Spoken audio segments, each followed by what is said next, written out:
Hello दोस्तों, कैसे हैं आप सभी लोग। चलो, उम्मीद करते हैं कि आप सभी लोग बहुत अच्छे होंगे। ठीक है, लेकिन आरआरबी ग्रुप डी का आंसर की देखने के बाद बहुत भाई लोगों को शौक भी लगा होगा, लेकिन खैर कोई बात नहीं है, आपको आगे मेहनत करना है। दोस्तों, आज की इस वीडियो में हम बेसिकली बात करने वाले हैं कार्बन एंड दिस कंपाउंड, यानी कि कहने का मतलब है कार्बन तथा इसके यौगिक के बारे में पूरे तरीके से देखेंगे। यह आपका पार्ट 2 वीडियो होने वाला है।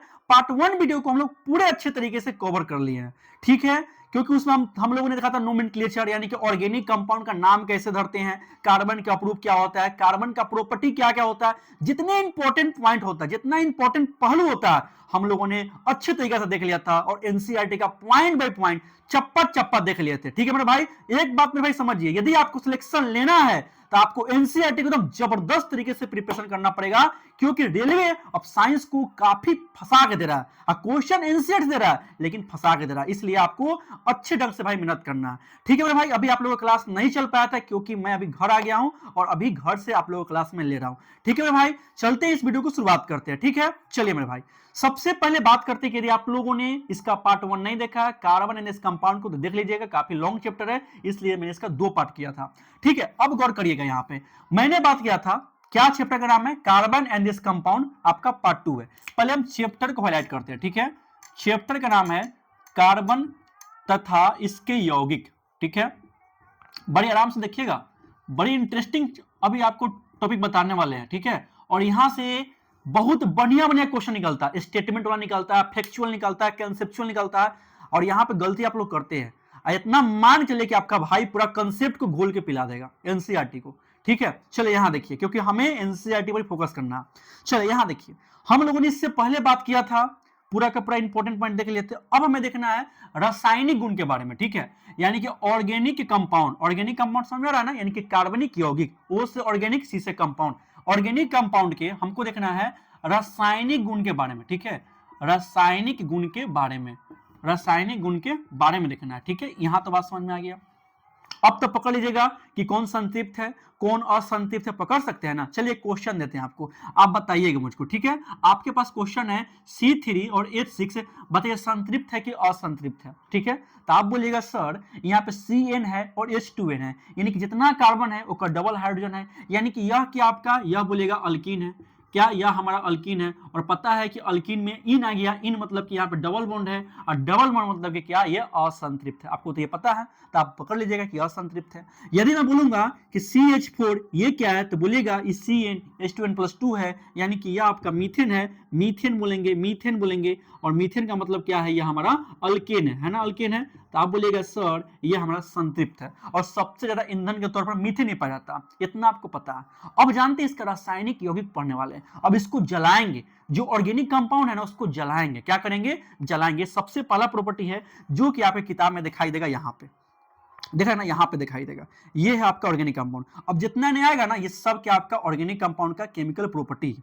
ठीक है, देखा जाए पार्ट बाय पार्ट देखेंगे ना अच्छे तरीके से। चलिए सबसे पहले मैं इसको मिटाता हूं और सबसे पहला प्रॉपर्टी देखते हैं। सबसे पहला प्रॉपर्टी देखते हैं। देखिए सबसे पहला प्रॉपर्टी क्या है, यहां समझिएगा। सबसे पहला प्रॉपर्टी है कि आप दुनिया का कोई भी ऑर्गेनिक कंपाउंड लीजिए, कोई भी ऑर्गेनिक कंपाउंड लीजिए। ठीक है, कोई भी ऑर्गेनिक कंपाउंड लीजिए, जब ऑर्गेनिक कंपाउंड को आप जलाइएगा, क्या ऑक्सीजन के साथ क्या करिएगा, इसको जलाइएगा ना मेरे भाई, जलाइएगा नहीं, टेम्परेचर दीजिएगा, टेम्परेचर दीजिएगा, तो ये क्या बनाएगा, कार्बन डाइऑक्साइड गैस बनाएगा, और क्या बनाएगा, जल बनाएगा, और क्या बनाएगा, जलेगा तो उष्मा देगा, यानी कि ऊर्जा देगा।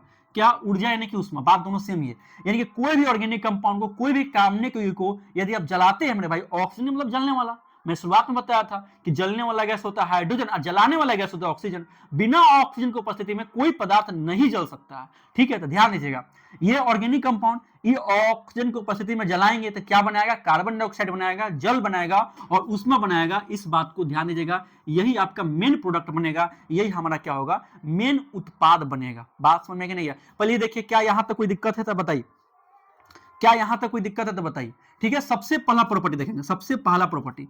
ठीक है, सबसे पहला प्रॉपर्टी, यदि आपके पास कार्बन है, ठीक है, यदि आपके पास कार्बन है और कार्बन को जलाएगा मेरे भाई, कार्बन को जलेगा तो क्या बनेगा, कार्बन को जलेगा तो क्या बनेगा, ओनली कार्बन डाइऑक्साइड गैस बनेगा, और क्या बनेगा, हीट देगा, यानी कि उष्मा देगा, या बोले तो ऊर्जा देगा। ठीक है, ये समझ गए ना, ये केवल कार्बन है मेरे भाई, ये केवल कार्बन है, इसको मैंने जलाया, ये पूर्ण दहन होगा। तो मैं यहां ऐड करता हूं, ये क्या हो रहा है, पूर्ण दहन हो रहा है, पूर्ण दहन हो रहा है, पूर्ण दहन हो रहा है। ठीक है, पूर्ण दहन हो रहा है, यदि इसका आंशिक दहन होगा, यदि कार्बन है, ये ऑक्सीजन को उपस्थिति में जलाएंगे ना, ये आपकी किताब में नहीं, मैं बता रहा हूं, ठीक है।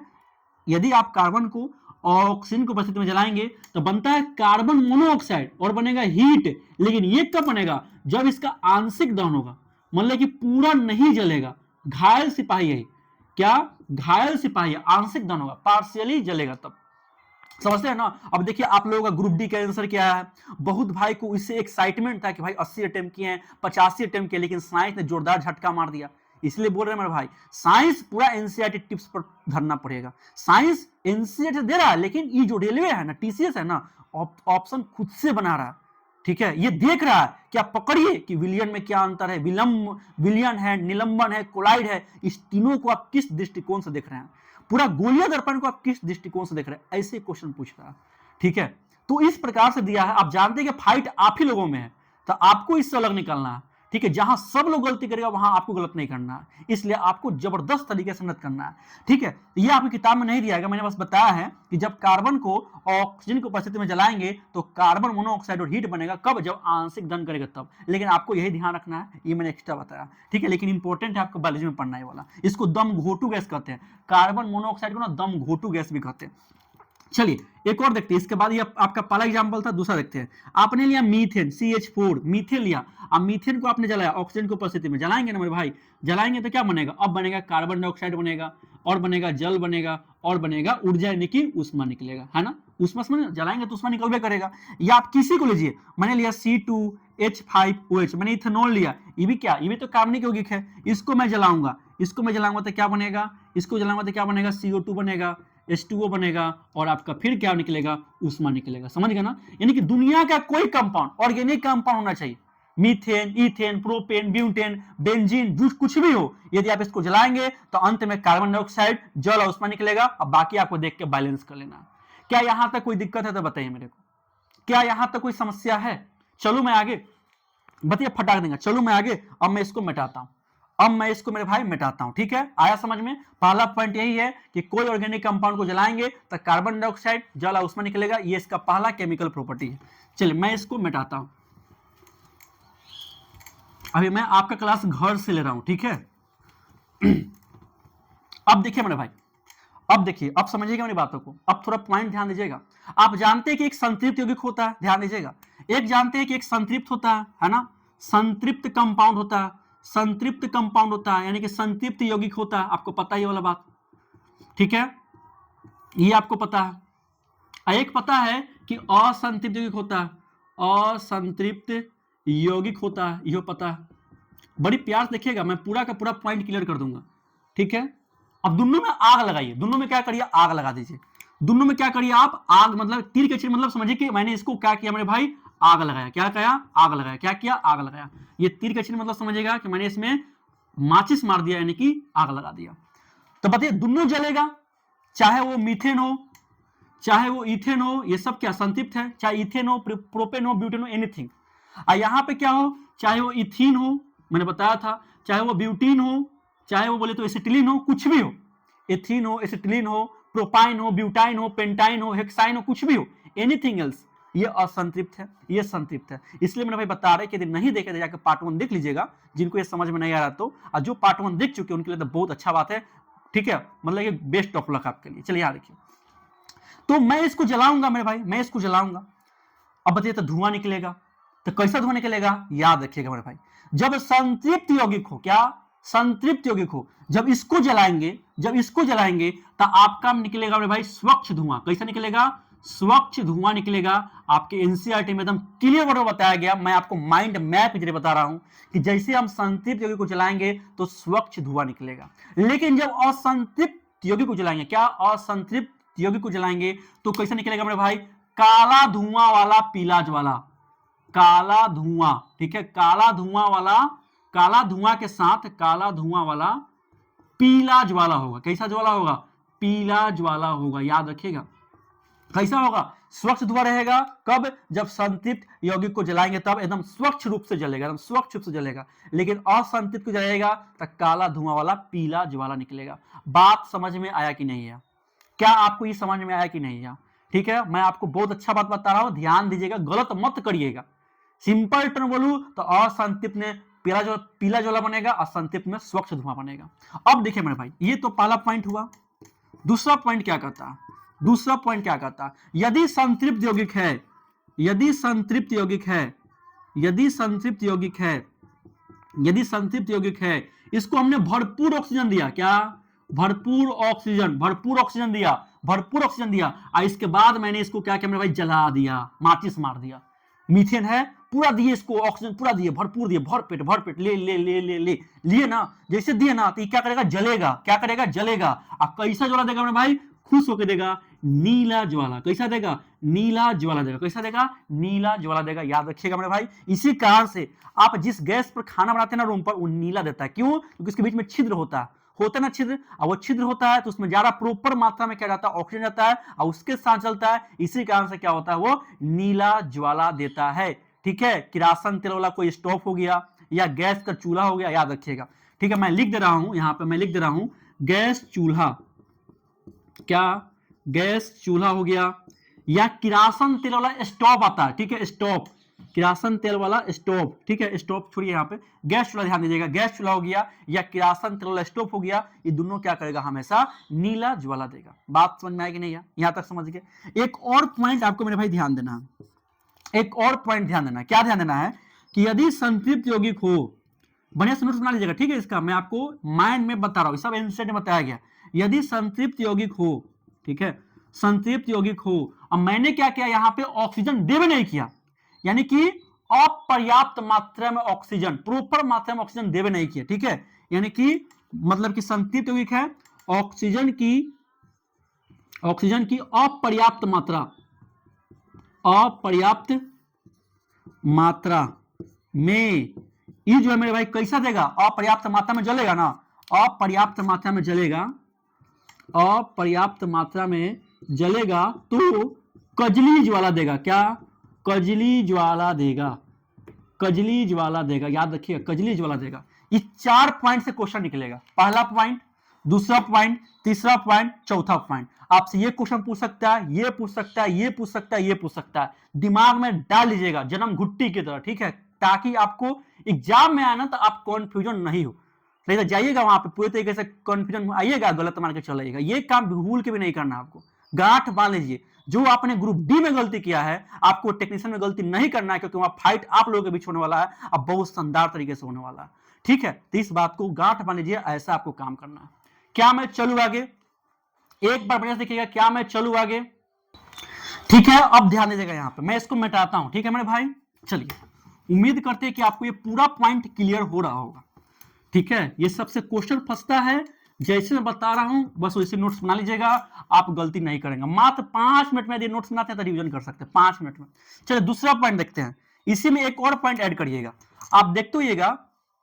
ठीक है, एक तसला होता है, तसला होता है, कोयला का, मतलब कोयला अंदर से लहक रहा है, उसके ऊपर आपने तसला रख दिया, या बोले तो पेट्रोल के साथ आप खाना बना रहे हैं। ठीक है, मतलब समझ में रहा है ना, मतलब कि कोयला हो या पेट्रोल हो, उसके ऊपर आपने कोई बर्तन रखा, अब बर्तन रख के उसमें खाना पका रहे हैं, तो देखते हुए ऊपर क्या होता है, ऊपर क्या होता है? काला जल बनता है। देखते हैं ना, तसला में काला काला पूरा लग जाएगा, एकदम काला काला लगता है। आप लोग बनाते हो, कभी चूल्हा पर खाना बनाइएगा, देखिएगा पूरा काला काला लग जाता है। तावा रहेगा तो पूरा काला काला लग जाएगा, कढ़ाई में काला काला लग जाएगा, तसला है तो काला काला लग जाएगा। लगता है कि नहीं लगता? लगता होगा, बिल्कुल लगता होगा। तो ये क्यों लगता है जानते हैं मेरे भाई? ऐसा इसलिए क्योंकि कोयला होता है ना, जो कोयलावा होता है, या जो पेट्रोल होता है ना, जो पेट्रोल होता है, इसमें आपको नाइट्रोजन एवं सल्फर, नाइट्रोजन एवं सल्फर का कंपाउंड देखने को मिलता है, यानी कि नाइट्रोजन एवं सल्फर का अंश मिलता है। क्या? नाइट्रोजन एवं सल्फर का अंश मिलता है। कोयला या पेट्रोल में नाइट्रोजन एवं सल्फर का अंश मिलता है। ठीक है, और जब इसको जलाते मेरे भाई, ऑक्सीजन की उपस्थिति में जलाइएगा ना, जब इसको, छोड़िए मैं यहां नहीं लिखूंगा तो आप कंफ्यूजन कर दीजिएगा। मैंने क्या बताया कि कोयला या पेट्रोल में नाइट्रोजन एवं सल्फर का अंश मिलता है, और जब यह नाइट्रोजन या सल्फर जलेगा ना मेरे भाई, ऑक्सीजन के साथ जलेगा, ऑक्सीजन आएगा तो जल भी करेगा। अरे भाई, कोयला जलाइएगा, पेट्रोल जलाइएगा, है ना, कोई भी संतृप्त या असंतृप्त यौगिक जलाइएगा तो जलेगा मेरे भाई, जलेगा। तो जाहिर सी बात है, तो ये क्या बनाता जानते हैं? ये NO2 बनाएगा, नाइट्रोजन डाइऑक्साइड, या SO2 बनाएगा, सल्फर डाइऑक्साइड, ये बनाएगा। जाहिर सी बात है, बनने करता है ना, बनेगा। ये जानते हैं भाई, इसके कारण होता है अम्ल वर्षा। क्या होता है? अम्ल वर्षा होता है। मैंने आपको अम्ल भस्म तथा लवण में बताया था कि NO2 या SO2 का क्या होता है, अम्ल वर्षा होता है। यानी कि सिंपल टर्म में जानिए कि यह वायु प्रदूषक का सूचक है। क्या? वायु प्रदूषक का सूचक है। ठीक है, वायु प्रदूषक का सूचक है। याद रखिएगा, क्वेश्चन पूछेगा आपसे कि कोयला और पेट्रोल में कौन सा यौगिक तत्व मिलता है, तो नाइट्रोजन एवं सल्फर। जलाएंगे तो क्या बनेगा, NO2 और SO2 बनेगा। ये क्या है, तो अम्ल वर्षा होता है। क्या क्या होता है, तो ये वायु प्रदूषक का सूचक है। आया समझ में? ये आपका मैंने पूरा पॉइंट आपके दिमाग में छाप दिया। ठीक है, अब देखते हैं अगला पॉइंट, मैं इसको मिटाता हूं। अब देखते हैं अगला पॉइंट। ठीक है, आप इसके लिए पूरे तरीके से मेरे भाई प्रिपेयर रहिए। अब है अगला पॉइंट, अब है अगला पॉइंट। और आपका क्लास अभी घर से मैं लगातार लूंगा, जब तक मैं घर हूं तब तक यहां लूंगा, फिर मैं जाऊंगा तो जो टाइम लगेगा उसके बीच में कोई क्लास नहीं चलेगा। लेकिन पूरा कोशिश करूंगा मेरे भाई कि आपका टेक्नीशियन से पहले मैं काम कर दूं। चलिए यहां देखिए, अब मेरे भाई यहां समझिएगा। ठीक है, अब समझिएगा यहां पे दूसरा, अब देखते हैं इसका गुण, दूसरा रासायनिक गुण। पहला देखा कि ऑर्गेनिक कंपाउंड को जलाएंगे तो क्या मिलेगा आपको, कार्बन डाइऑक्साइड, जल प्लस उष्मा मिलेगा। दूसरा पॉइंट समझिएगा। ठीक है मेरे भाई, आप जानते हैं मेरे भाई ये C2H5OH ये क्या है बताइए। C2H5OH ये क्या है बताइए, फटाक दिया। C2H5OH क्या है, तो आप बोलेगा ये इथेनॉल है। इसको प्यार से इथेनॉल कहते हैं, साधारण में इसका इथाइल अल्कोहल है, पता है ना, आगे बात करेंगे इसके बारे में, लेकिन इसको इथाइल अल्कोहल भी कहते हैं। ठीक है, अब समझिएगा। अब क्या करते हैं मेरे भाई, दो चीज ध्यान दीजिएगा। यहां बताइए, आप जानते हैं KMNO4 क्या है बताइए, तो KMNO4 क्या है, तो बोलेगा सर ये है पोटेशियम पर मैग्नेट। क्या? पोटेशियम, पोटेशियम पर मैग्नेट है, पोटेशियम पर मैग्नेट है, पोटेशियम पर मैग्नेट है। और जानते हैं मेरे भाई ये क्या होता है, ये क्षारीय होता है। क्या होता है, ये क्षारीय होता है। क्या होता है, ये क्षारीय होता है। ठीक है, और एक आपका है K2Cr2O7, इसको क्या बोलते हैं, मैंने आपको बेसिक बताया था नोमेनक्लेचर में कि ये आपका है potassium dichromate, potassium, potassium dichromate, potassium dichromate इसको कहते हैं। ठीक है, पोटेशियम डाइक्रोमेट कहते हैं। ये क्या होता है मेरे भाई, तो यह आपका होता है अम्लीय। ये क्या होता है, ये होता है अम्लीय। ये क्या होता है, ये होता है अम्लीय। ठीक है मेरे भाई, जानते हैं बड़ा क्वालिटी होता है। क्या क्वालिटी है कि जब इथेनॉल होता है ना, इसके या इसके दोनों में से कोई एक हो या दोनों, ठीक है, या तो पोटेशियम परमैंगनेट हो या K2Cr2O7 हो या दोनों। ठीक है, यानी कि मैं लिख सकता हूं KMNO4, KMNO4, KMNO4 अब प्लस रहेगा हीट। क्या रहेगा, हीट मतलब कि उष्मा, यानी कि जलाना है। KMNO4 ये उत्प्रेरक की तरह काम कर रहा है। या K2Cr2O7 अब प्लस होना चाहिए उष्मा। क्या? उष्मा होना चाहिए। ठीक है, मतलब कि समझिए कि इथेनॉल है, इथेनॉल जब क्षारीय मात्रा में होना चाहिए KMNO4 या अम्लीय मात्रा में होना चाहिए K2Cr2O7, तब यहां पे इसका ऑक्सीकरण होता है। ऑक्सीकरण समझ में आ रहा ना, यानी कि ऑक्सीजन के साथ संयोग होगा। क्या होगा, संयोग होगा। मैंने आपको केमिकल रिएक्शन इक्वेशन बताया था, आप बढ़िया से पढ़ लेना। ठीक है, क्या होता है, संयोग होता है। ऑक्सीजन के साथ संयोग होना क्या है, ऑक्सीकरण कहलाता है। तो जब ऐसा कंडीशन आएगा ना, तो यहाँ ऑक्सीकरण होता है और ये क्या बन जाएगा, इस सब कुछ सेम है, एक O एक्स्ट्रा ऐड हो जाएगा। क्या? O एक्स्ट्रा ऐड हो जाएगा, तो बन जाएगा CH3COOH, CH3COOH, ये आ जाएगा। ये बना कि नहीं बना, देखिए किसमें एक O एक्स्ट्रा है कि नहीं है, क्या इसमें O एक्स्ट्रा है कि नहीं है, लग रहा है ना, है ना, इसमें O एक्स्ट्रा रहेगा, तो ये बन जाएगा CH3COOH, जिसको हम लोग प्यार से क्या बोलते हैं, एसिटिक अम्ल बोलते हैं। क्या बोलते हैं, एसिटिक अम्ल बोलते हैं। क्या बोलते हैं, एसिटिक अम्ल बोलते हैं। क्या बोलते हैं, एसिटिक अम्ल बोलते हैं। कैसे बना, तो यहां पे क्या हुआ मेरे भाई, ऑक्सीकरण हुआ। क्या हुआ है, ऑक्सीकरण हुआ, इथेनॉल का ऑक्सीकरण हुआ है। क्या हुआ है, इथेनॉल का ऑक्सीकरण हुआ है, याद रखिएगा मेरे भाई। ठीक है, इथेनॉल का ऑक्सीकरण हुआ। ठीक है, तो मेरे भाई यहां कहने का मतलब यही है कि जब भी कोई इथेनॉल होगा या KMNO4 जो कि क्षारीय है, K2Cr2O7 जो कि अम्लीय है, इन दोनों की उपस्थिति में या इनमें से कोई एक रहेगा तो ये क्या बनाएगा, एसिटिक अम्ल बनाएगा। यह कैसे बना, तो ऑक्सीकरण के पश्चात बना। आपको ये ध्यान देना है, यो ध्यान देना है, क्वेश्चन आपका यहां से पूछ सकता है, और यो ध्यान देना है, क्वेश्चन आपका यहां से पूछ सकता है। ठीक है, और मैं आपको एक और तरीका बताता हूं, जहां पे ऑक्सीजन ज्यादा होगा वो अम्लीय होगा, जहां पे ऑक्सीजन ज्यादा होगा वो अम्लीय होगा। ये 4 है या 7 है, तो ये अम्लीय है, ये क्षारीय। ठीक है, आप ऐसे पकड़ सकते हैं। बात समझ में कि नहीं है, देखिए यहाँ पे SO2, यहाँ ऑक्सीजन का 2 गो है तो ये अम्लीय है, और CO ऑक्सीजन 1 गो है तो उदासीन है। ठीक है, ये सब आगे पढ़ना है, ये सब आपके लिए भी जरूरी नहीं है। ठीक है, क्या मैं इसको मिटा दूं, क्या मैं इसको मिटा दूं, क्या आपको समझ में आया कि नहीं है, चलिए मैं इसको मिटाता हूं। ये आपका दूसरा पॉइंट हो गया, ठीक है, ऑक्सीकरण वाला पॉइंट। याद रखिएगा, क्वेश्चन पूछेगा तो फिर घबराइएगा नहीं बाद में, ठीक है। हम पूरा आपका पॉइंट क्लियर कर दे रहे हैं। अब देखिए, अब है आपका तीसरा पॉइंट, ठीक है। अब तीसरा पॉइंट क्या है आपका, संकलन अभिक्रिया। अब ये अभिक्रिया क्या है, ध्यान दीजिएगा। तीसरा आपका पॉइंट है, ये तीसरा पॉइंट मैं बता रहा हूं, क्या है, संकलन अभिक्रिया। अभी संकलन अभिक्रिया क्या है ये समझिएगा। संकलन अभिक्रिया क्या है ये समझिएगा मेरे भाई। संकलन अभिक्रिया एक ऐसी अभिक्रिया है जिसमें असंतृप्त से संतृप्त बनाते हैं, असंतृप्त से संतृप्त बनाते हैं। क्या बनाते हैं, असंतृप्त से संतृप्त बनाते हैं। क्या मैंने बताया कि एक रहेगा असंतृप्त, असंतृप्त कंपाउंड रहेगा, असंतृप्त यौगिक रहेगा, ठीक है। और ये चुट्टा क्या करता है, अपने साथ रखेगा पैलेडियम, पीडी, पैलेडियम या निकेल। ये क्या उत्प्रेरक है, पैलेडियम या निकेल क्या उत्प्रेरक है, पैलेडियम या निकेल क्या उत्प्रेरक है, याद रखिएगा।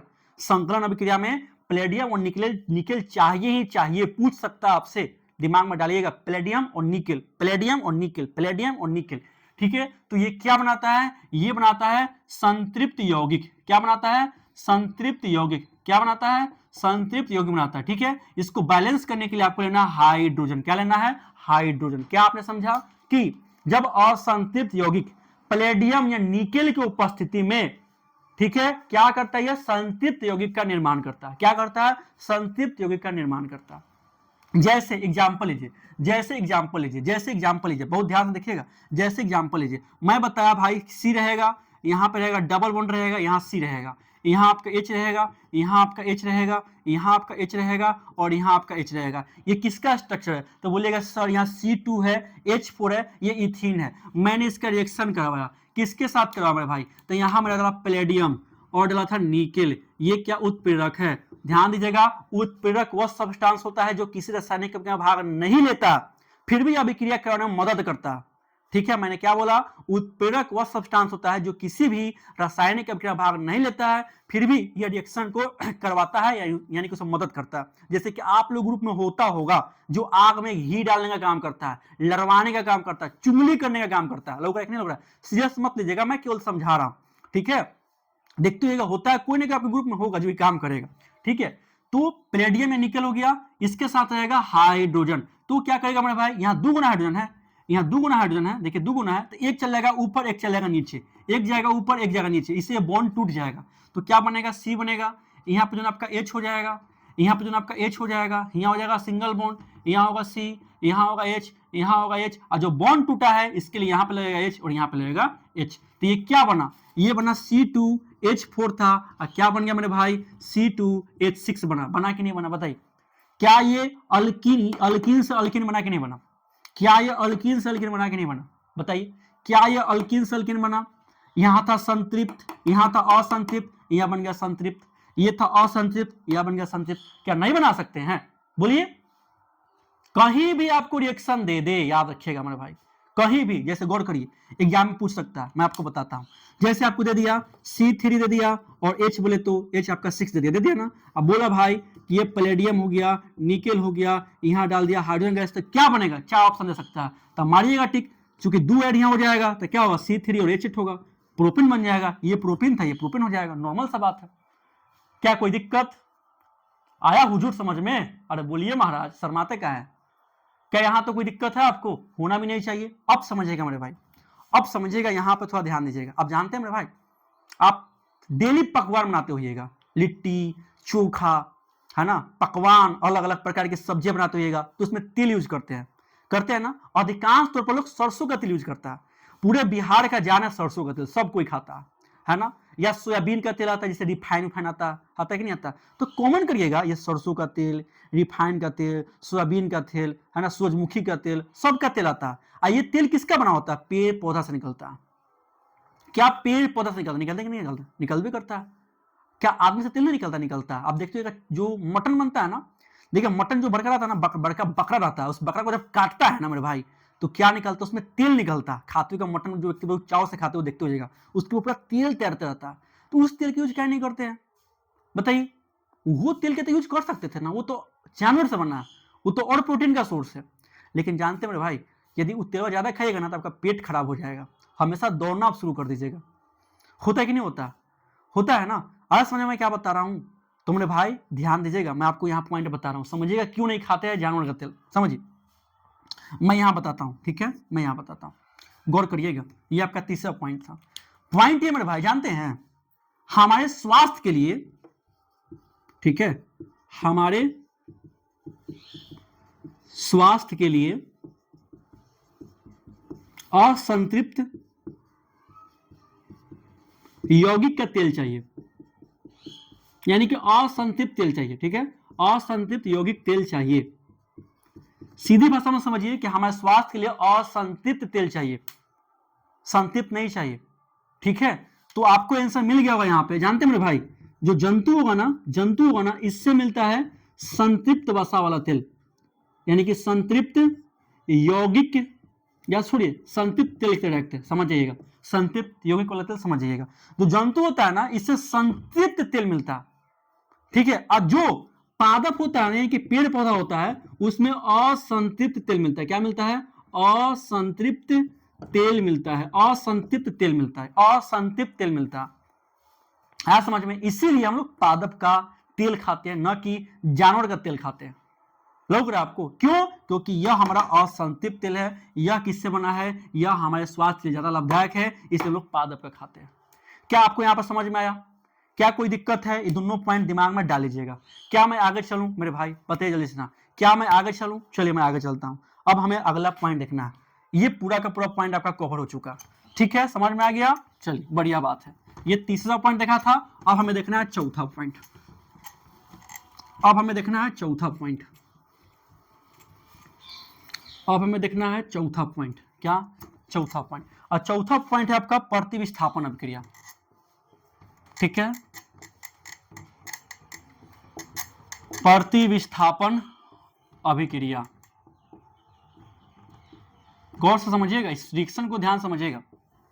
आपने देखा था वहां पे, ये चैप्टर 1 में भी था, ठीक है, चैप्टर 1 में भी ये था, याद होगा आपको। चैप्टर 1 में था ना, जब अधिक सक्रिय धातु अपने से कम सक्रिय धातु को विस्थापित करके उसका स्थान ग्रहण कर ले तो उसे बोलते हैं प्रतिविस्थापन अभिक्रिया। आपको पता होगा, चैप्टर 1 में मैंने आपको बताया होगा बढ़िया तरीके से ये। लेकिन इसमें भी पढ़ना है। अब इसमें क्या लग रहा है, यहां भी प्रतिविस्थापन होगा, यहां भी विस्थापन होगा, एक धातु हटेगा दूसरा धातु आएगा, लेकिन कैसे? समझिएगा ध्यान से, कैसे समझिएगा ध्यान से। आप जानते हैं भाई, समझिएगा, आपके पास किताब है, मैं आपको समझा रहा हूं, ठीक है, समझिए मेरी बात को ध्यान से। ये कैसे होगा समझिएगा।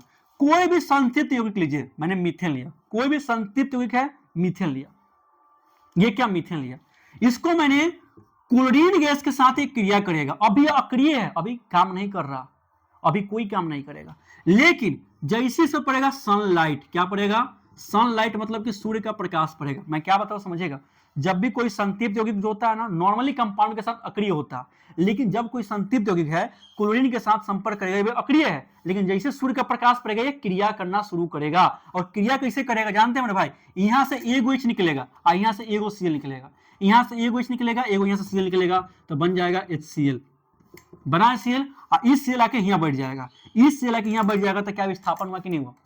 बोले क्या विस्थापन हुआ कि नहीं हुआ? यहां से H क्यों हटा है? ताकि चाहत बैलेंस रहे, ठीक है। तो यहां से H निकला, सीएल बन गया, और यहां से एगो सीएल आके यहां बैठ जाएगा, यानी कि विस्थापन होता है, इसलिए क्या बन जाएगा? CH3 हुआ ना, एगो सीएल का बैठा तो क्या बना? CH3Cl, CH3Cl बना। आया समझ में? इसको बोलेंगे क्लोरोमीथेन, ये भी क्लोरोमीथेन है, लोग समझ में? क्लोरोमीथेन है। आप बात समझिएगा मेरी बात को ध्यान से। क्या आपको यहाँ कोई दिक्कत है? सीएल आके यहाँ बैठ गया, एगो एच निकला, विस्थापन हुआ कि नहीं हुआ? HCl बना और CH3Cl बना, ठीक है। आप समझिएगा, ये छोटा CH3Cl, ये छोटा CH3Cl पुनः क्लोरीन के साथ अभिक्रिया करेगा, पुनः क्रिया करेगा, होते रहेगा, क्योंकि सूर्य का प्रकाश हमेशा हमेशा हमेशा होते रहेगा। फिर सनलाइट यहाँ, फिर सनलाइट, अब क्या होगा? ये बनेगा CH2Cl2, फिर हुआ एगो एच यहाँ निकलेगा, यहाँ जाएगा तो बनेगा HCl, है ना। एगो एच निकला, CL हो गया तो HCl हो गया, अब फिर CL यहाँ बैठ गया, CL यहाँ बैठेगा ना होगा CH2Cl2 हो गया। अब छुट्टा ये क्या है? डाइक्लोरोमीथेन, ये क्या है? डाइक्लोरोमीथेन, फिर रिएक्शन होगा, अब होगा CH2Cl2, पुनः यहाँ Cl2 आकर बैठ जाएगा, यहाँ हो गया सनलाइट, यहाँ होगा सनलाइट, तब ये क्या होगा? CHCl3 होगा, CHCl3 होगा, और क्या होगा, HCl होगा। सेम रिएक्शन हुआ, यहाँ से निकला, यहाँ Cl आया, HCl हो गया, ICl यहाँ बढ़ जाएगा तो CHCl3 हो गया, ये क्लोरोफॉर्म हो गया। ये क्या बना आपका, क्लोरोफॉर्म, क्लोरोफॉर्म हो गया। IC का यूज क्या करता है, बेहोश करने में। देखते हो फिल्मों में या सीरियल में देखते होगा, रुमाल लेगा, कुछ छिड़केगा और लेके ऊपर से उड़ाएगा, बेहोश हुआ कि नहीं हुआ, तो वहां क्या है, ये क्लोरोफॉर्म है, ये चुट्टा होता है, ठीक है, जो कि स्मेल करने पर व्यक्ति बेहोश हो जाता है, ये क्लोरोफॉर्म है, ठीक है। अब फिर रिएक्शन होगा CH, जब तक हाइड्रोजन है तब तक रिएक्शन होगा, जब तक हाइड्रोजन है तब तक रिएक्शन होगा। CHCl3, फिर आया क्लोरीन गैस, फिर यहाँ सनलाइट, फिर यहाँ सनलाइट आएगा।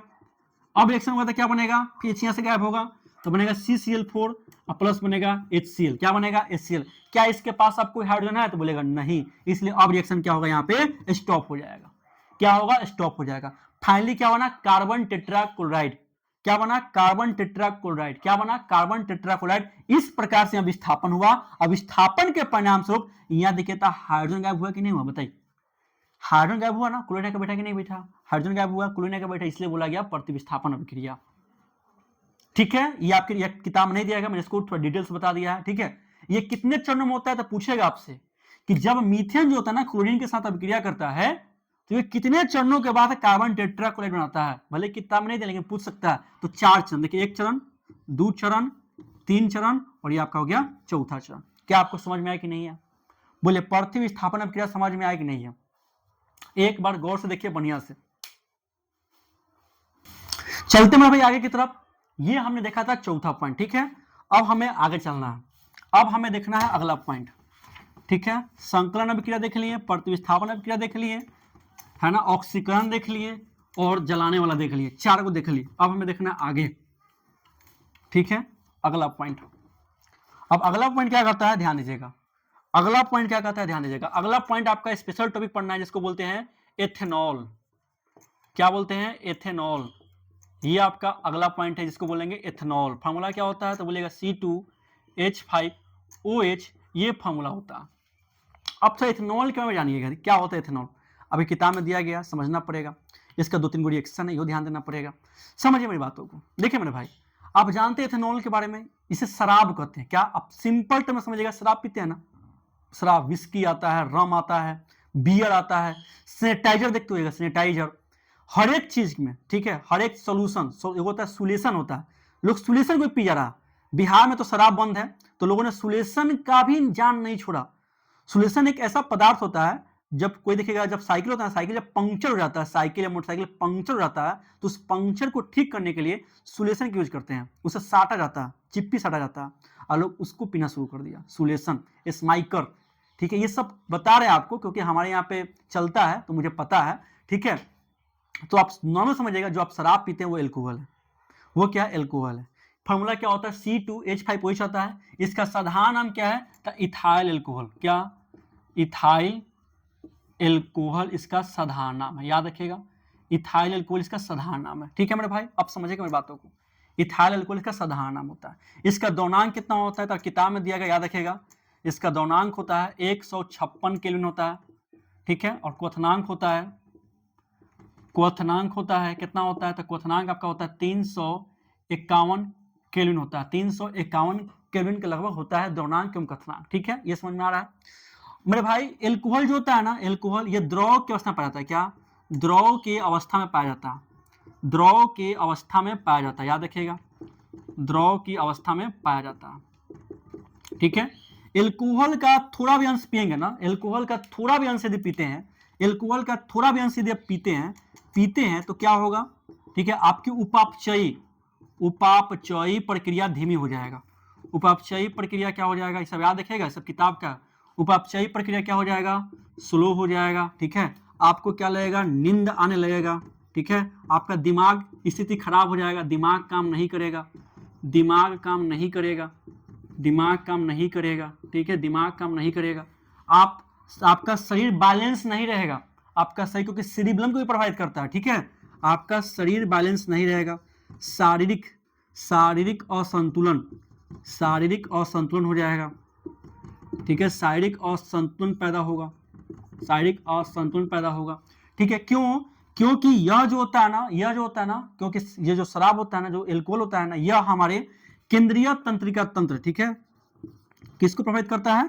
केंद्रीय तंत्रिका तंत्र को प्रभावित करता है, केंद्रीय, ठीक है, याद रखिएगा, केंद्रीय तंत्रिका तंत्र को प्रभावित करता है,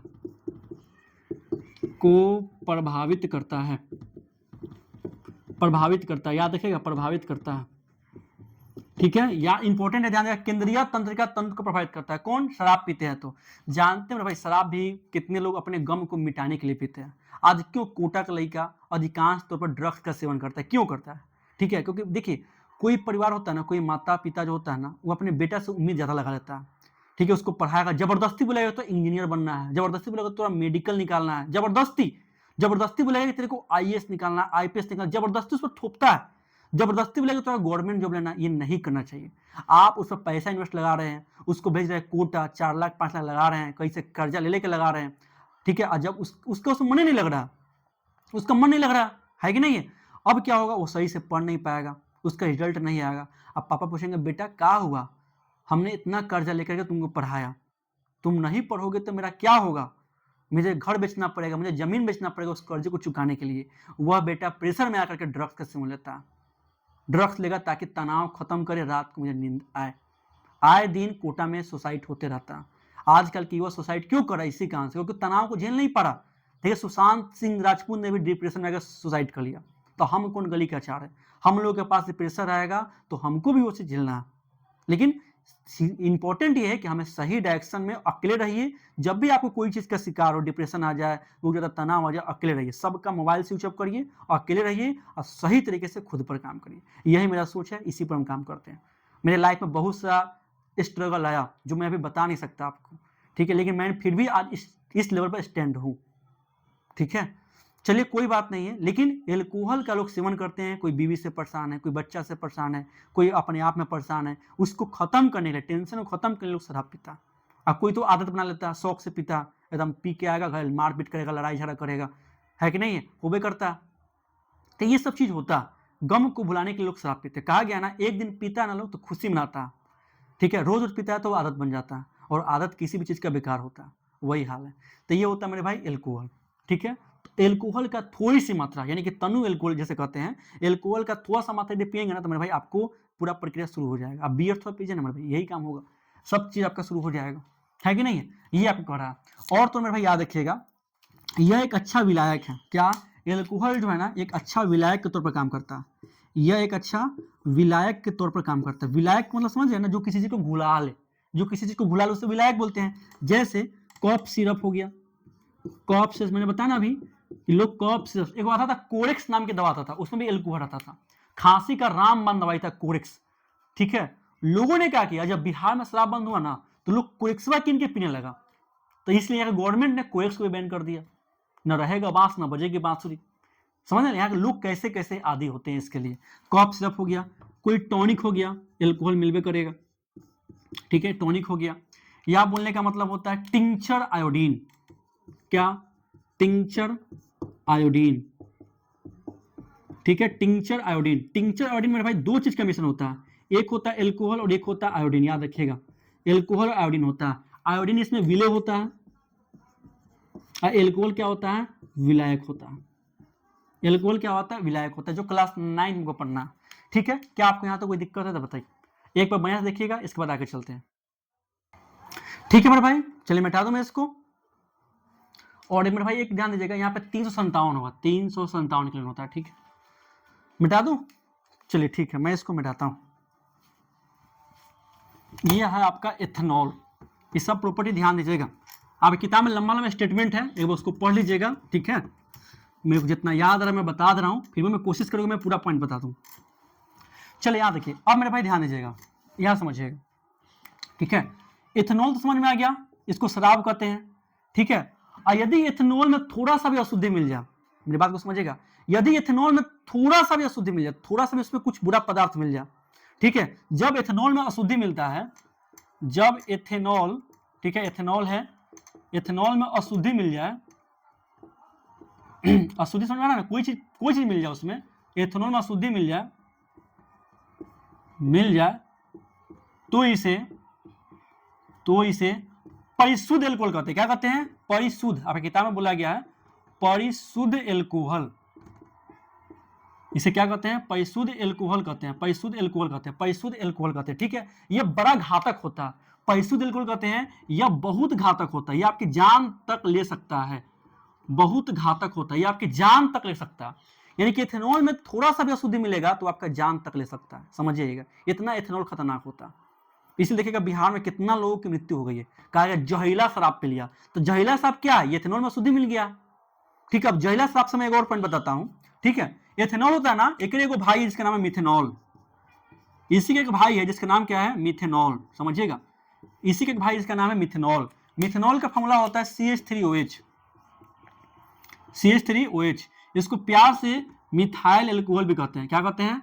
मिथाइल एल्कोहल, ये भी कहते हैं, मिथाइल एल्कोहल भी कहते हैं। ठीक है, इसको प्यार से मिथाइल एल्कोहल भी कहते हैं। इसी को मिथेनॉल को जहरीला शराब कहते हैं। क्या कहते हैं? जहरीला शराब। पिएगा ना जो व्यक्ति, इसका मृत्यु फिक्स है, जहरीला शराब कहते हैं, जो पिएगा मरना तय। क्यों? क्योंकि मिथेनॉल जो होता है ना मेरे भाई, क्योंकि जो मिथेनॉल होता है ना, जैसे आप पीजिएगा, जैसे पिएंगे, ये जाएगा यकृत को प्रभावित करेगा। यकृत, क्या? यकृत में जाएगा, यकृत से क्रिया करेगा, यकृत से क्रिया करने के बाद यह बना लेगा मीथेनॉल, मीथेनॉल बनाएगा। क्या बनाएगा? मीथेनॉल बनाएगा, मीथेनॉल बनाएगा, मीथेनॉल बनाएगा। क्या बनाएगा? मीथेनॉल बनाएगा। ठीक है, ये मिथेनॉल का क्वालिटी क्या होता है? ये मिथेनॉल का क्वालिटी क्या होता है? जो यकृत में ना बहुत सारी कोशिका होती है, बहुत सारी कोशिका होती है, इस कोशिका में होता है प्रोटोप्लाज्म, कोशिका द्रव। ठीक है, प्रोटोप्लाज्म। ठीक है, प्रोटोप्लाज्म होता है, प्रोटोप्लाज्म होता है, प्रोटोप्लाज्म होता है। ठीक है, ये प्रोटोप्लाज्म को जमा देता है। क्या करता है? प्रोटोप्लाज्म को लेकर जमा देता है, जमा देता है यानी कि स्कंदित कर देता है। क्या कर देता है? स्कंदित कर देता है, स्कंदित करता है। इसके कारण उस व्यक्ति की मृत्यु हो जाती है। मैंने क्या बताया? मिथेनॉल होता है, पीजिएगा, शरीर के अंदर जाएगा, यकृत के पास पहुंचेगा, क्रिया करेगा, मिथेनॉल बनाएगा। मिथेनॉल यानी कोशिका में उपस्थित होता है, प्रोटोप्लाज्म यानी कोशिका द्रव होता है, उसको पूरी तरीके से स्कंदित कर देगा। जैसे अंडा देखते होइएगा ना, अंडा को जब अंडा का ऑमलेट बनाते हैं या पोच बनाते हैं तो अंडा पूरी तरीके से जम जाता, स्कंदित हो जाता, सेम काम होता, वैसे जम जाएगा। ठीक है, अब मेरे भाई ध्यान दीजिएगा, जो होता ना मिथेनॉल, हमारे शरीर की चाक्षुक तंत्रिका, ठीक है, दिया गया है चाक्षुक, चाक्षुक तंत्रिका को प्रभावित करता है, चाक्षुक तंत्रिका को यह इंपैक्ट डालता है। चाक्षुक तंत्रिका, क्या? चाक्षुक तंत्रिका को यह प्रभावित करता है। ठीक है, यह भी आपको ध्यान देना है, चाक्षुक तंत्रिका को प्रभावित करता है। इसी को जहरीला शराब कहते हैं। यह काफी विनाशकारी होता है, काफी नुकसानदेह होता है। बिहार में जितने लोगों की मृत्यु हुआ है इसी कारण से हुआ है, आपको यह ध्यान देना है।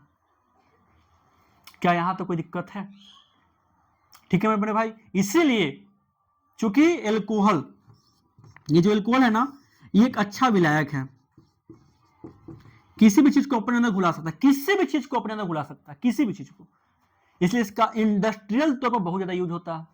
लेकिन कोई इसको पी ना ले, क्योंकि एल्कोहल का लोग आदी होता है, नशा आना चाहिए भाई, गम भुलाना चाहिए भाई, कोई इसको पी लेता है।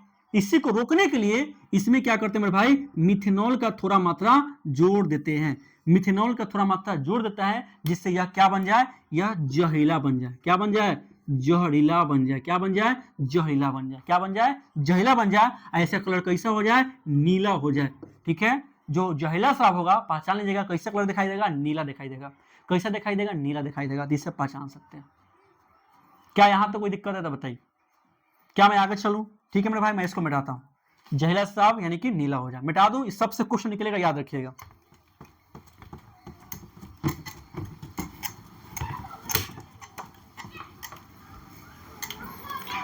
अब मेरे भाई ध्यान दीजिएगा, एथेनॉल का दो रिएक्शन आपको ध्यान देना। क्या? एथेनॉल का दो रिएक्शन इंपॉर्टेंट है जो कि आपको दिमाग में डालना है, एकदम बढ़िया से इसको याद करना है। कितना रिएक्शन है? ओनली 2 रिएक्शन है जो कि ध्यान देना। देखा जा, चलो देखते हैं कौन कौन सा रिएक्शन है। ठीक है, देखिए सबसे पहला रिएक्शन क्या करता है? सबसे पहला रिएक्शन है कि आपका C2 रहेगा, H5 रहेगा, OH रहेगा, ये आपका इथेनॉल हो गया। यह सोडियम के साथ रिएक्ट करता है, इस सोडियम चुट्टा के साथ रिएक्ट करेगा। ठीक है, सोडियम चुट्टा के साथ रिएक्ट करेगा तो क्या बनाएगा? ये बनाएगा CH3 COO Na प्लस बनाएगा, और क्या बनाएगा? हाइड्रोजन गैस को मुक्त करेगा। ठीक है मेरे भाई, ये ध्यान दीजिएगा, यानी कि इथेनॉल जो होता है सोडियम के साथ अभिक्रिया करेगा तो बनाएगा सोडियम एथॉक्साइड। इसको बोलते हैं मेरे भाई सोडियम एथॉक्साइड। क्या बोलते हैं? सोडियम एथॉक्साइड बनाता है।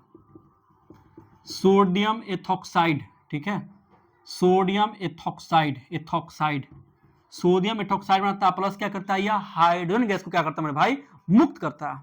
ठीक है, ये आपको ध्यान देना है। अब जानते हैं मेरे भाई, अब देखिएगा, अब ध्यान दीजिएगा यहाँ पे, अब ध्यान दीजिएगा यहाँ पे मेरे भाई एगो होगा, ठीक है, ध्यान दीजिएगा एगो होगा, CH3CONA+ होगा, ठीक है, चलिए कोई बात नहीं, सोडियम एथॉक्साइड होगा और प्लस क्या होगा, हाइड्रोजन गैस मुक्त होगा। और दूसरा रिएक्शन जानते क्या है, दूसरा रिएक्शन ये है कि जैसे C2H5OH हो, ये इथाइल अल्कोहल है, ठीक है, 443 केल्विन पर, 443 केल्विन पर लेंगे H2SO4, क्या H2SO4 जो कि अम्ल है, समझ में आ रहा है ना। जब इथाइल अल्कोहल को 443 केल्विन ताप पर सल्फ्यूरिक एसिड के साथ इसका गर्म करते हैं, गर्म करते हैं तो क्या बनता है, ये बनाएगा एथीन, क्या बनाएगा, एथीन बनाएगा, और क्या बनाएगा, जल बनाएगा, क्या बनाएगा, जल बनाएगा मेरे भाई, ठीक है। इस प्रक्रिया, इस रिएक्शन को बोलते हैं निर्जलीकरण, क्या बोलते हैं, निर्जलीकरण, निर्जलीकरण बोलते हैं, क्या बोलते हैं, निर्जलीकरण बोलते हैं, क्या बोलते हैं, निर्जलीकरण रिएक्शन बोलते हैं। जब एथेनॉल 443 केल्विन तापमान पर सल्फ्यूरिक एसिड का रिएक्ट करेगा तो बनाएगा CH2 यानी कि एथीन बनाएगा, प्लस जल बनाएगा, इसे निर्जलीकरण करते हैं। ये दो रिएक्शन आपको दिमाग में डालना एकदम बढ़िया से देख लीजिए। क्या कोई दिक्कत, क्या कोई दिक्कत, कोई समस्या, एक बार गौर से देख लीजिए, यहां तक आपको कोई समस्या दिक्कत नहीं ना है। चले हम आगे, अब देखना है हमें अगला टॉपिक, अब हमें देखना है एथेनोइक अम्ल, लेकिन एक बार गौर से देख लीजिए।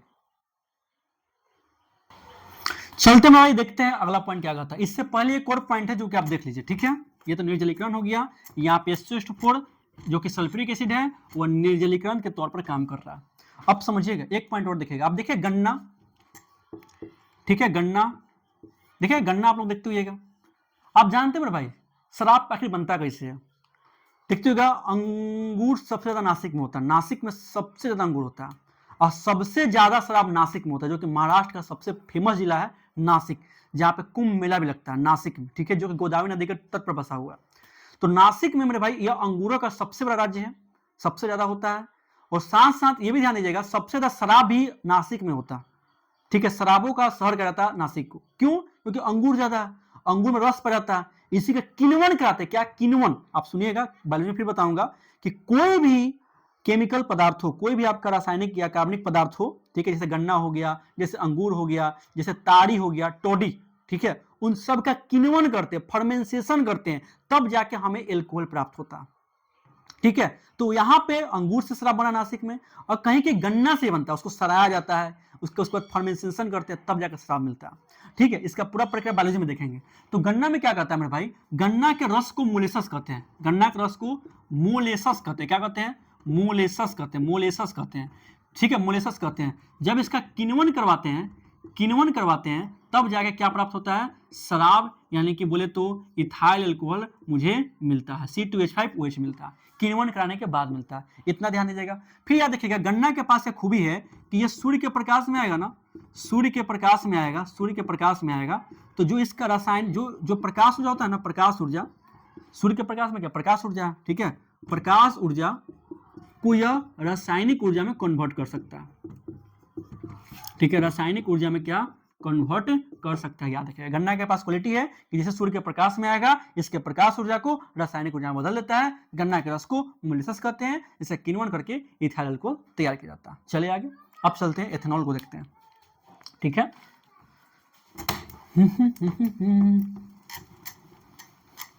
देखिए अब देखना है एथेनॉल, क्या देखना है, एथेनॉल।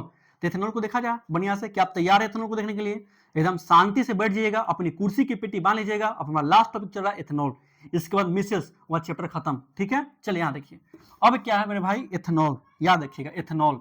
देखिए मेरे भाई, ये है आपका एथेनोइक अम्ल, एथेनोइक, ठीक है, एथेनोइक अम्ल, जिसका फॉर्मूला क्या होता है, CH3COOH होता है, CH3COOH होता है। इसी को प्यार से हम लोग एसिटिक अम्ल भी कहते हैं, क्या कहते हैं, एसिटिक अम्ल भी कहते हैं, एसिटिक अम्ल भी कहते हैं, जो कि आपका सिरका मिलता है, आपको दिखाई नहीं दे रहा है इसलिए मैं इसको तो नीचे लिख देता हूँ, CH3COOH, इसी को प्यार से एसिटिक अम्ल कहते हैं, एसिटिक अम्ल कहते हैं, ठीक है, एसिटिक अम्ल कहते हैं, ठीक है। चलिए यहाँ देखिएगा, अब जानते हैं मेरे भाई एथेनोइक अम्ल CH3COOH, इसी को प्यार से बोलते हैं एसिटिक अम्ल। एक चीज और ऐड करिएगा यहाँ पे HCOOH, इसको बोलते हैं फार्मिक अम्ल, फार्मिक अम्ल बोलते हैं, या इसी को प्यार से मिथेनोइक अम्ल भी कहते हैं। क्या कहते हैं? मिथेनोइक अम्ल भी कहते हैं। देखिए ध्यान से, हमें ये पढ़ना है। आप जानते हैं मेरे भाई 3 से 4%, 3% से लेकर के 4% एथनिक, 3 से लेकर के 4% एसिटिक अम्ल को, एसिटिक अम्ल को क्या कहते हैं? तो सिरका कहते हैं। क्या कहते हैं? सिरका कहते हैं। क्या कहते हैं? सिरका कहते हैं। कितना होना चाहिए? ओनली 3 से 4%, 3 से 4% एसिटिक अम्ल को सिरका कहते हैं। फिर आपको ध्यान देना है, ये जो एथेनोइक अम्ल होता है ना, यानी कि जो एथेनोइक अम्ल है ना, एथेनोइक अम्ल है ना, ठीक है, इसको ना, ये क्या होता है? एथेनोइक अम्ल क्या होता है मेरे भाई? बेसिकली तौर पर ध्यान दीजिएगा, इसका तापमान होता है 290 केल्विन। क्या होता है? 290 केल्विन क्या होता है? इसका द्रवणांक होता है 290 केल्विन। क्या होता है? द्रवणांक होता है। और तो और क्या, यह शीत के दिन में जम जाता है। शीत के दिन में क्या होगा? क्योंकि इसका गलनांक काफी कम है, शीत के दिन में क्या होता है? आसानी से क्या होता है? यह जम जाता है। इसका यूज कहां करते हैं? तो सिरका, ये जो सिरका है ना, एसिटिक अम्ल के बहुत कम मात्रा 3 से 4% को सिरका कहते हैं। ठीक है। इसके यूज करते हैं अचार के परीक्षण में। अचार के परीक्षण में इसका यूज करते हैं। क्या? अचार के परीक्षण में क्या करते हैं? इसका यूज करते हैं। अचार के परीक्षण में क्या करते हैं मेरे भाई? इसका यूज करते हैं। किसका? एथेनोइक अम्ल का। ठीक है। अब देखिए यहाँ पे मैंने बताया ना कि एथेनोइक अम्ल जो होता है, इसका द्रवणांक 290 केल्विन होता है, शीत के दिन में जम जाता है। और जब इस शीत के दिन में जम जाएगा मेरे भाई, शीत के दिन में जम जाएगा, तो इसको बोलते हैं ग्लेशियल एसिटिक अम्ल, ग्लेशियल एसिटिक एसिड बोलते हैं। क्या बोलते हैं? ग्लेशियल एसिटिक एसिड बोलते हैं। क्या बोलते हैं? ग्लेशियल एसिटिक एसिड बोलते हैं। इसको आप थोड़ा ध्यान दीजिएगा, ग्लेशियल एसिटिक एसिड।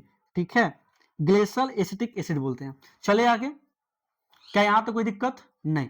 अब मेरे भाई ध्यान दीजिएगा, जितने भी कार्बोक्सिलिक अम्ल है, ये क्या कार्बोक्सिलिक अम्ल है? मैंने आपको बताया था जब क्रियाशील में बता रहे थे, CH3COOH, जिसमें COOH लग जाएगा वो अम्ल होगा। जितने भी कार्बोक्सिलिक अम्ल है ना मेरे भाई, जितने भी कार्बोक्सिलिक अम्ल है, वह सब क्या होते हैं? वह सब दुर्बल अम्ल है। वह सब क्या है? दुर्बल अम्ल है। वह सब क्या है? दुर्बल अम्ल है। और जितने भी आयनिक अम्ल है, जैसे कि HCl, H2SO4, HNO3, ये सब क्या? प्रबल अम्ल है। ये तो आपको पता होबे करेगा। क्या मैं मिटा दूं? चले इसका भौतिक रासायनिक गुणधर्म की तरफ। क्या मैं मिटा दूं? ये इसका भौतिक गुणधर्म है, मिटा दूं? चलिए मिटाता हूं। इसके 3 रिएक्शन ध्यान देना। क्या? 3 रिएक्शन आपको ध्यान देना। 3 रिएक्शन। पहला रिएक्शन जानते क्या?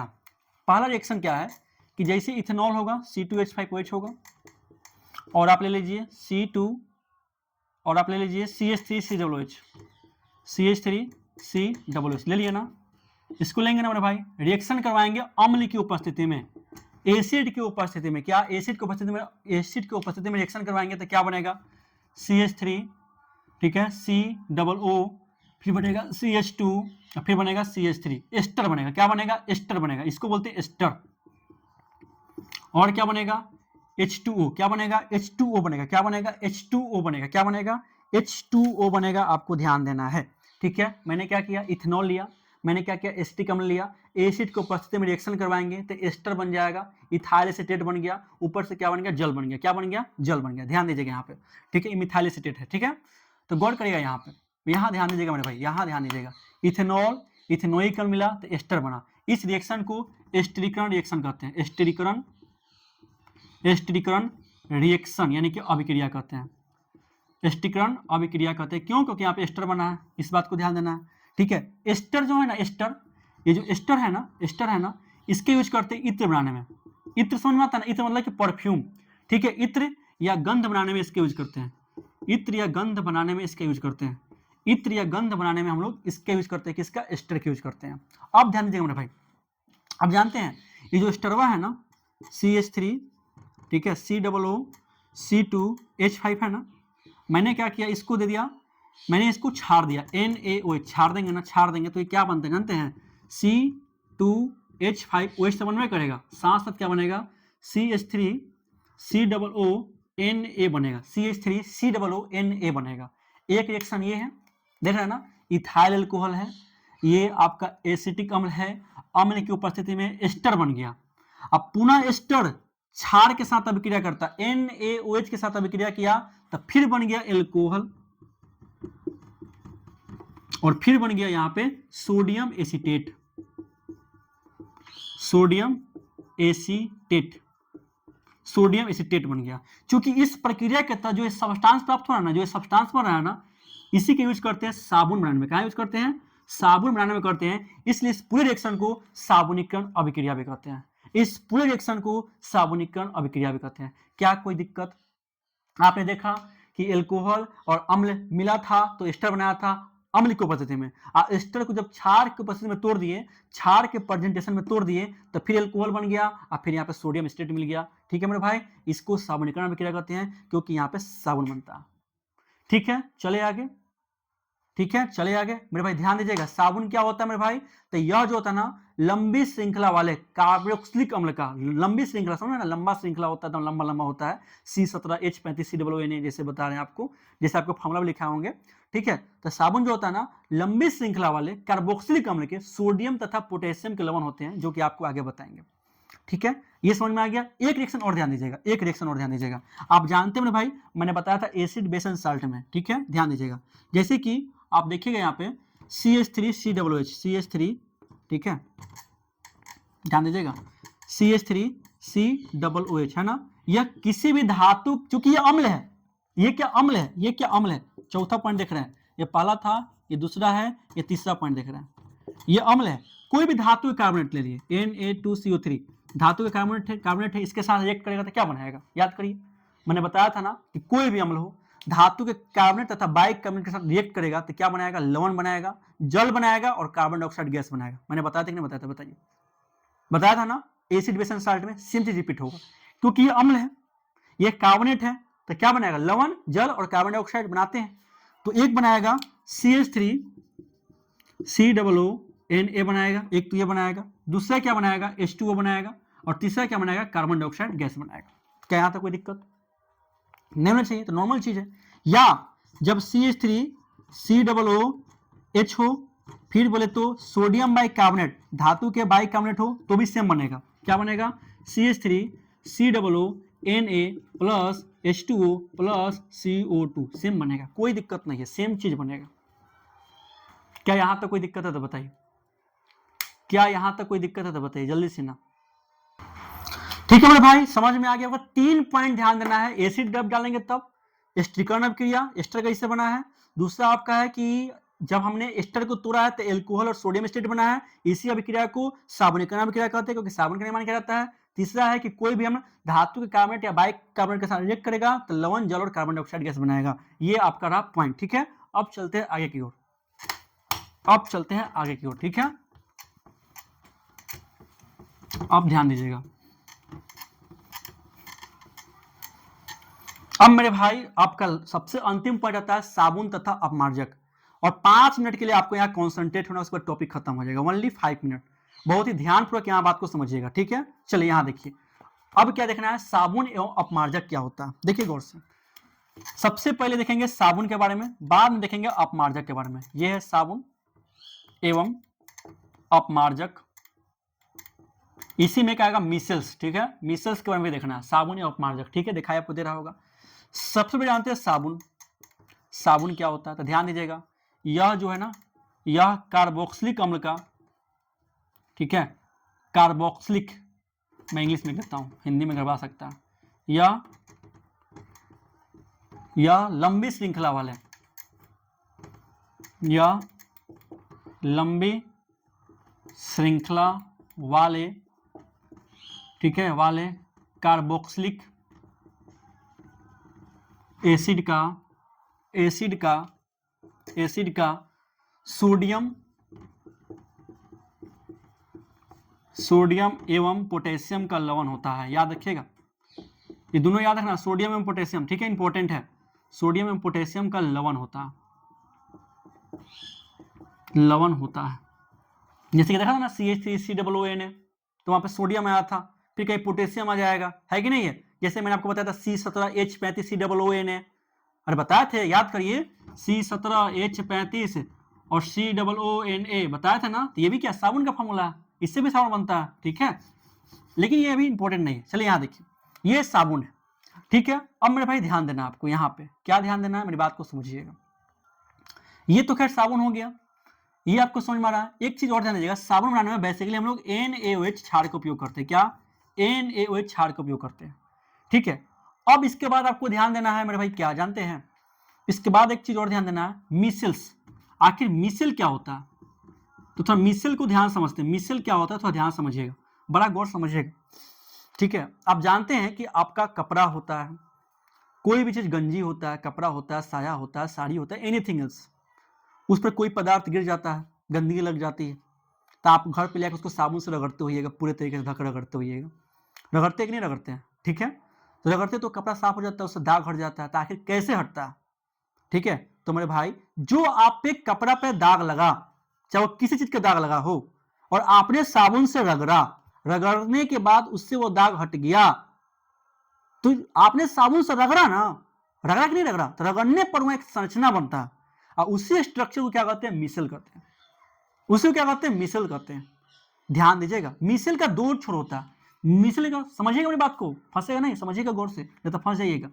मिसल का दो छोर होता है, क्या? दो छोर होता है, दो छोर होता है, क्या? दो छोर होता है। एक छोर वो होता है, एक छोर वो होता है, एक छोर ये है जो जल में घुलता है, क्या? जो जल में घुल जाए, जो जल में घुल जाए। जल में घुलना मतलब आयनिक सिरा, जो जल में घुला वो क्या, आयनिक सिरा है। आ समझ में, जो जल में घुला वह क्या, आयनिक सिरा है। जो जल में घुला वह क्या, आपका आयनिक सिरा है, वह आपका आयनिक सिरा है। तो जो जल में घुल गया, नहीं कि जल से प्रेम है, जैसे कि आपको किसी से प्रेम होगा, उसका बात कभी टालिएगा, बताइए। वो बोलेगा कि आज हमें गुलाब के फूल चाहिए, तो आप तो गुलाब के फूल देवे करिएगा।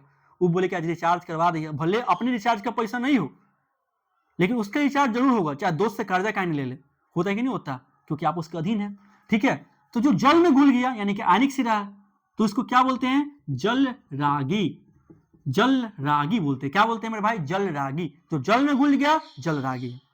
जो जल में घुल गया, जल रागी। ये हमेशा जल में रहेगा, हमेशा जल में रहेगा, यह जल के साथ क्रिया करता है। और एक होता है मेरे भाई, जो जल में नहीं घुलता, जो जल में नहीं घुलेगा, जो जल में नहीं घुलेगा, जो जल में नहीं घुलेगा, जो जल में नहीं घुलेगा, इसको बोलते हैं मेरे भाई कार्बनिक सीरा।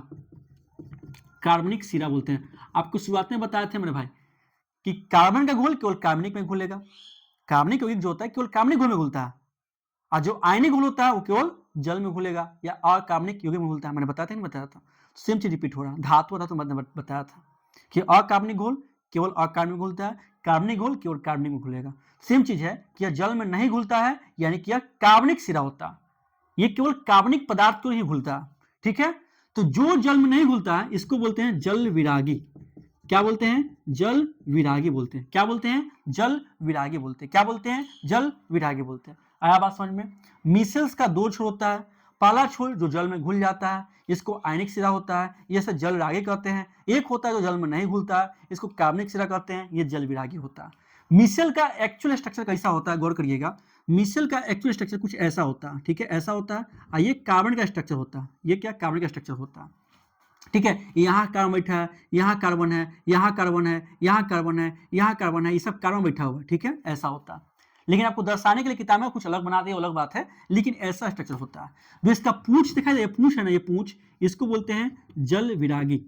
क्या बोलते हैं, जल विरागी बोलते हैं। और ये जो दिखाई दे ना, ये इसको बोलते हैं जल रागी। क्या बोलते हैं, जल रागी बोलते हैं, क्योंकि यह जल के साथ क्रिया करता है। और ये जल विरागी है क्योंकि यह कार्बनिक सिरा होता है जो जल में नहीं घुलता। ये जल में घुल जाएगा, ये जल में नहीं घुलेगा, ये जल में घुल जाएगा, ये जल में नहीं घुलेगा। क्या यहाँ तक कोई दिक्कत है, बताइए, क्या यहाँ तक कोई दिक्कत है, बताइए। अब समझिएगा गौर से। जैसे कि कोई यहाँ पे गंदगी है, ये गंदगी, आपके पास कपड़ा है, इस ये कपड़ा मान लीजिए, ये कपड़ा है, ये कपड़ा है, ये कपड़ा है, इस कपड़ा में दाग लगा हुआ है। आप साबुन से लेकर रगड़िएगा, कस के रगड़े, कस के रगड़े, कस के रगड़े, रगड़ेंगे तो वो सीधा बनेगा। तो जाहिर सी बात है, ये गंदगी है ना, यह कार्बनिक पदार्थ का होता है। ये क्या, कार्बनिक पदार्थ का होता है। अरे कुछ भी होगा, कार्बनिक का पदार्थ ना होगा। तो इसके पास जब साबुन से रगड़िएगा ना, तो इसका कुछ ऐसा छोर बनता है, कुछ ऐसा छोर बनता है, कुछ ऐसा छोर बनता है, कुछ ऐसा छोर बनता है, ठीक है, कुछ ऐसा छोर बनता है, कुछ ऐसा छोर बनता है, दिखाई दे रहा है ना, कुछ ऐसा छोर बनता है, ठीक है, कुछ इस प्रकार से छोर बनता है।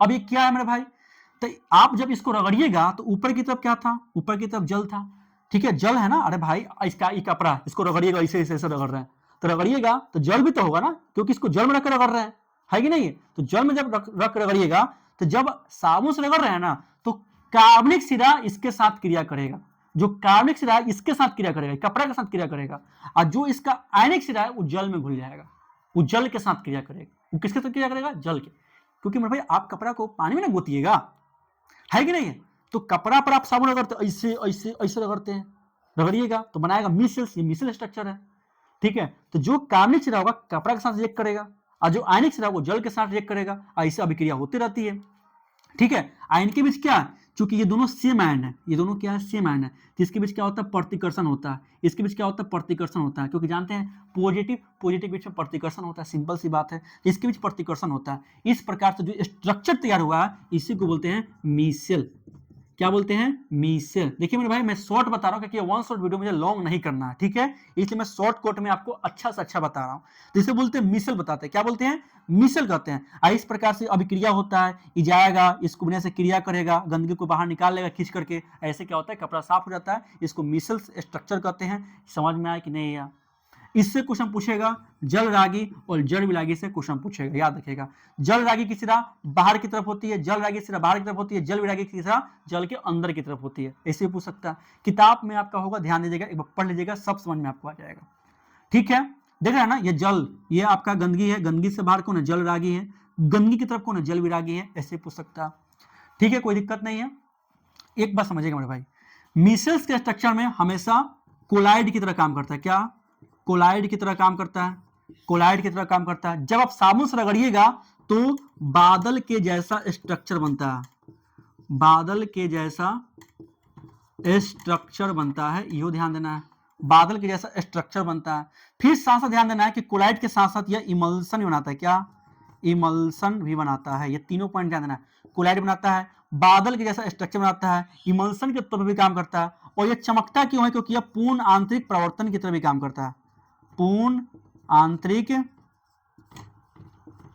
परावर्तन की तरह काम करता है, इसलिए चमकता भी है, क्या, पूर्ण आंतरिक परावर्तन की तरह काम करता है, इसलिए यह चमकता भी है।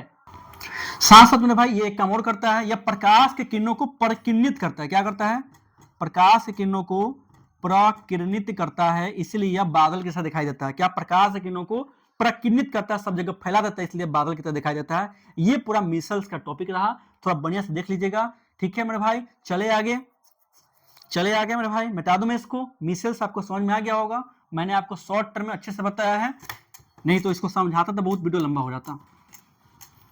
अब मैं मिटाता हूं, ये सब आपका एनसीईआरटी का पॉइंट है। अब देखिए, जानते हैं मेरे भाई, साबुन समझ में आ गया।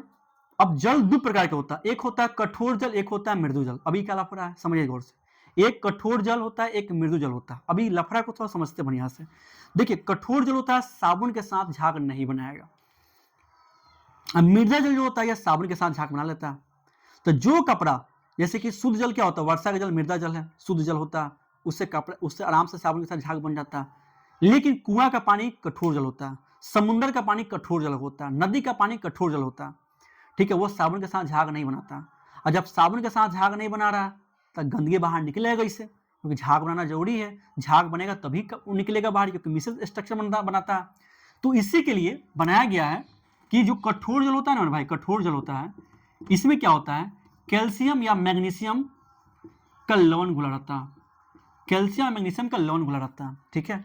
यह लवण सोडियम पोटेशियम के साथ क्रिया नहीं करती, क्योंकि साबुन में सोडियम पोटेशियम है, इसके साथ क्रिया नहीं करेगी तो बाहर निकलेगा नहीं, ठीक है। इसी के लिए यूज करते हैं अपमार्जक का। किसके यूज करते हैं, अपमार्जक का। साबुन का एक बड़ा भाई है जिसके नाम है अपमार्जक। यह कठोर जल के साथ आसानी से झाग बनाता है, कौन, अपमार्जक। यह कठोर जल के साथ आसानी से झाग बनाता है अपमार्जक। क्यों, क्योंकि यह मेरे भाई, यह जो है ना, यह लंबी श्रृंखला वाला, यह लंबी श्रृंखला वाला, यह लंबी श्रृंखला वाला, यह लंबी श्रृंखला वाला कार्बोक्सिलिक एसिड के, कार्बोक्सिलिक एसिड के, ठीक है, अमोनियम, क्या, अमोनियम या सल्फेट, अमोनियम या सल्फेट का लवण होता है, अमोनियम या सल्फेट का लवण होता है। याद रखिएगा, अमोनियम या सल्फेट का लवण होता है। कौन? अपमार्जक। यह लंबी श्रृंखला वाला कार्बोक्सिलिक एसिड के अमोनियम या सल्फेट का लवण होता है। साथ साथ इसमें ब्रोमीन या क्लोराइड का भी अंश मिलता है। ब्रोमीन या क्लोराइड का भी अंश मिलता है। ब्रोमीन या क्लोराइड का भी अंश मिलता है।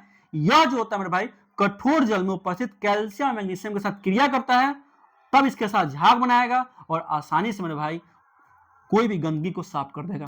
इसलिए आप घर में आप मार्जक यानी कि सरफ का यूज करते होगा। सरफ, चाहे घड़ी सरफ हो, चाहे व्हील सरफ हो, चाहे सर्फ एक्सेल हो, उसका यूज करते होइएगा, क्योंकि वो किसी भी जल के साथ क्रिया कर लेता है, झाग बनाएगा, कपड़ा को साफ कर देगा, चमका देता है।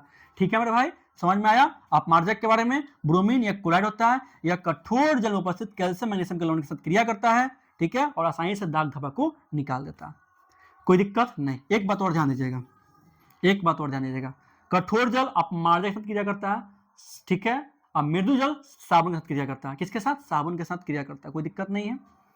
कठोर जल के साथ साबुन झाग नहीं बनाता है, कठोर जल के साथ अपमार्जक झाग बनाता है, ये भी ध्यान दीजिएगा।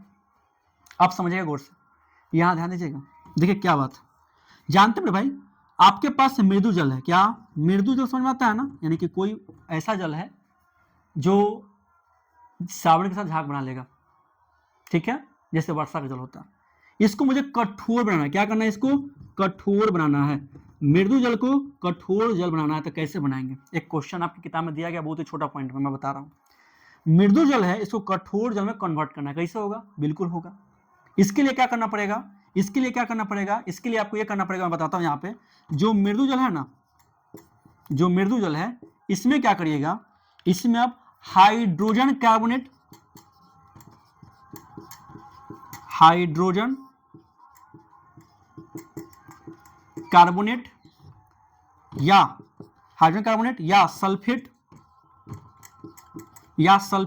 या कैल्शियम या मैग्नीशियम, सब दिया गया, कैल्शियम और मैग्नीशियम के क्लोराइड को मिला देंगे तो वह मृदु जल क्या हो जाएगा? कठोर जल बन जाएगा। आप बात समझ में? मृदु जल क्या होता है? वह कठोर जल में कब कन्वर्ट होगा? जब उसमें हाइड्रोजन कार्बोनेट या सल्फेट या कैल्शियम मैग्नीशियम के क्लोराइड मिलाएंगे, तब जाके वह कठोर जल में कन्वर्ट होगा। यह बताया गया है इस किताब में कि टीचर अपने स्टूडेंट को समझाए कि कैसे मृदु जल को कठोर जल बनाते हैं और एक्सपेरिमेंट करके बताता है। देखिएगा उसमें लिखा गया। ठीक है मेरे भाई, इस प्रकार से मैंने मेरे भाई पूरा का पूरा टॉपिक को खत्म कर दिया। ये कार्बन बेस कंपाउंड जो कि काफी लंबा टॉपिक था, मैंने पूरा आपको अच्छे तरीके से बता दिया। ठीक है, पूरा का पूरा खत्म हो गया। अब चलेगा आपका अब मेरे भाई आपको पूरा अच्छे से देखना है, नोट्स बनाना है और लगातार क्या करना है? रिवीजन करना है। लगातार रिवीजन करते रहिएगा। अब चलेगा आपका अगला टॉपिक। क्या चलेगा? अगला टॉपिक चलेगा जो कि आपका क्लास 9 का केमिस्ट्री होगा। ठीक है, इसमें 4 चैप्टर पढ़ना है क्लास 9 में, वो खत्म होगा। उसके बाद स्टार्ट होगा बायोलॉजी। ठीक है मेरे भाई, तो मिलते हैं नेक्स्ट वीडियो में नए वन शॉट के साथ। ठीक है मेरे भाई, चलिए।